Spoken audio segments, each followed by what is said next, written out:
अगर पत्नी है तो दुनिया में सब कुछ है। राजा की तरह जीने और आज की दुनिया में अपना सिर ऊंचा रखने के लिए अपनी पत्नी का शुक्रिया अदा कीजिए। आपकी सुविधा असुविधा आपके बिना कारण के क्रोध को संभालती है, तुम्हारे सुख से सुखी है और तुम्हारे दुख से दुखी है। आप रविवार को देर तक बिस्तर पर रहते हैं, लेकिन इसका कोई रविवार या त्योहार नहीं होता। चाय लाओ, पानी लाओ, खाना लाओ, ये ऐसा है और वो ऐसा है, कब अक्ल आएगी तुम्हें, ऐसे ताने मारते हैं। उसके पास बुद्धि है और केवल उसी के कारण तो आप जीवित हैं, वरना दुनिया में आपको कोई भी नहीं पूछेगा। अब जरा इस स्थिति की सिर्फ कल्पना करें। एक दिन पत्नी अचानक रात को गुजर जाती है। घर में रोने की आवाज़ आ रही है। पत्नी का अंतिम दर्शन चल रहा था। उस वक्त पत्नी की आत्मा जाते जाते जो कह रही है उसका वर्णन, मैं अभी जा रही हूँ, अब फिर कभी नहीं मिलेंगे, तो मैं जा रही हूँ। जिस दिन शादी के फेरे लिए थे उस वक्त साथ साथ जिएंगे ऐसा वचन दिया था, पर अचानक अकेले जाना पड़ेगा ये मुझको पता नहीं था। अपने आंगन में अपना शरीर छोड़कर जा रही हूँ। बहुत दर्द हो रहा है मुझे, लेकिन मैं मजबूर हूँ। अब मैं जा रही हूँ। मेरा मन नहीं मान रहा, पर अब मैं कुछ नहीं कर सकती, मुझे जाने दो।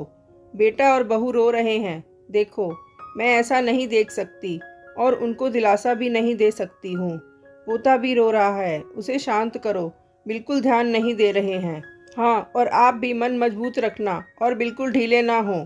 अभी बेटी ससुराल से आएगी और मेरा मृत शरीर देखकर बहुत रोएगी, तब उसे संभालना और शांत करना, और आप भी बिल्कुल नहीं रोना। जिसका जन्म हुआ है उसकी मृत्यु निश्चित है। जो भी इस दुनिया में आया है वो यहाँ से ऊपर गया है। धीरे धीरे मुझे भूल जाना और मुझे बहुत याद नहीं करना और इस जीवन में फिर से काम में डूब जाना। अब मेरे बिना जीवन जीने की आदत जल्दी डाल लेना। आपने इस जीवन में मेरा कहा कभी नहीं माना है। अब जिद छोड़कर व्यवहार में विनम्र रहना। आपको अकेला छोड़कर जाते मुझे बहुत चिंता हो रही है, लेकिन मैं मजबूर हूँ। आपको बीपी और डायबिटीज़ है। गलती से भी मीठा नहीं खाना, अन्यथा परेशानी होगी। सुबह उठते ही दवा लेना ना भूलना। चाय अगर आपको देर से मिलती है तो बहू पर गुस्सा ना करना। अब मैं नहीं हूँ ये समझकर जीना सीख लेना। मुझे जाने दो। बेटा और बहू कुछ बोले तो चुपचाप सब सुन लेना। कभी गुस्सा नहीं करना, हमेशा मुस्कुराते रहना, कभी उदास नहीं होना। अपने बेटे के साथ खेलना, अपने दोस्तों के साथ समय बिताना। अब थोड़ा धार्मिक जीवन जिएं ताकि जीवन को संयमित किया जा सके। अगर मेरी याद आए तो चुपचाप रो लेना, लेकिन कभी कमज़ोर नहीं होना। मेरा रुमाल कहाँ है, मेरी चाबी कहाँ है। अब ऐसे चिल्लाना नहीं, सब कुछ ध्यान से रखने और याद रखने की आदत डालना। सुबह और शाम नियमित रूप से दवा ले लेना। अगर बहू भूल जाए तो सामने से याद कर लेना। जो भी खाने को मिले प्यार से खा लेना और गुस्सा नहीं करना। मेरी अनुपस्थिति खलेगी पर कमज़ोर नहीं होना। बुढ़ापे की छड़ी भूलना नहीं और धीरे धीरे से चलना। यदि बीमार हो गए और बिस्तर में लेट गए तो किसी को भी सेवा करना पसंद नहीं आएगा।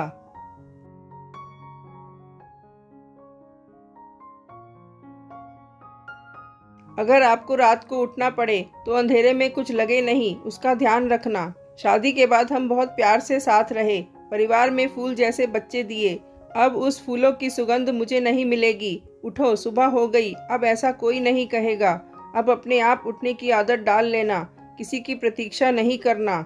और हाँ, एक बात तुमसे छिपाई है, उसके लिए मुझे माफ़ कर देना। आपको बिना बताए पास के पोस्ट ऑफिस में बचत खाता खुलवाकर 14 लाख रुपए जमा किए हैं। मेरी दादी ने सिखाया था, एक एक रुपया जमा करके कोने में रख दिया। इसमें से 5-5 लाख बहू और बेटी को देना और अपने खाते में 4 लाख रखना अपने लिए। भगवान की भक्ति और पूजा करना भूलना नहीं। अब फिर कभी नहीं मिलेंगे। मुझसे कोई भी गलती हुई हो तो मुझे माफ़ कर देना।